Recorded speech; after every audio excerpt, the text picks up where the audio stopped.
1 yanvarda suwuklandyrılan tebiği gaza getirilen baha artış sebäpli Kazakstanda ortağa çykan halk protestlerinin asıl maksady siyasi bolup çykdy.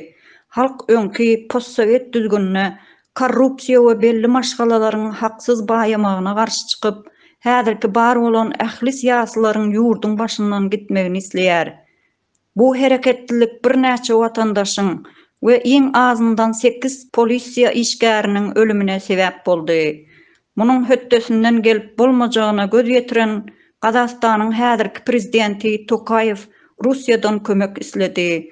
Bu hem Kazakstanyň kimler tarapyndan gizlin dolandyrylyp gelinýändigini aç-açan ortaga goýdy.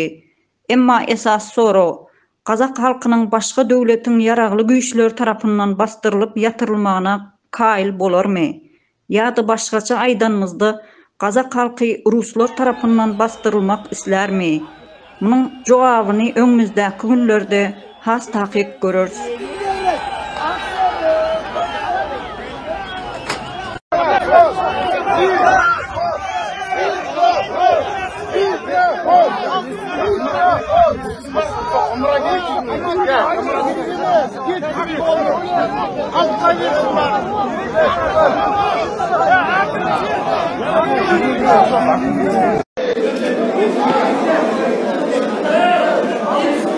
Сюда куда жауап кеңештин депутаты.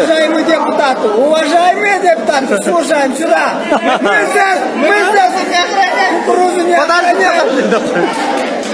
Сиксалют не охраняем. Делай. Жол салдырым, су чыгартырым.